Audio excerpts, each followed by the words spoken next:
2025-ci ilin buraxılış imtahanında istifadə olunmuş sual nümunəsidir və deyir ki, sinus x bərabərdir a-1 bölünsün 2 tənliyinin a-nın hansı qiymətlərində həlli var.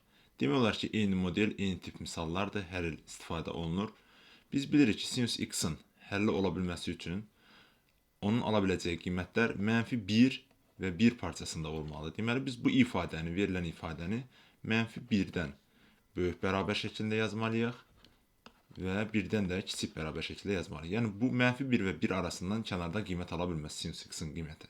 Və hər tərəfi 2-yə vursam, -2 kiçikdir bərabərdir a çıxılsın 1, kiçikdir bərabərdir 2 yazıram. Hər tərəfə müsbət 1 əlavə eləsəm, -2 üstə gəlinsin 1, kiçikdir bərabərdir a çıxılsın 1, üstə gəlinsin 1, kiçikdir bərabərdir 2 üstə gəlinsin 1 və alıram ki, -1 kiçikdir bərabərdir a, o da kiçik bərabərdir 3. Deməli, a-mız -1 və 3 parçasından qiymətlər almalıdır ki, bu tənliyin həlli olsun.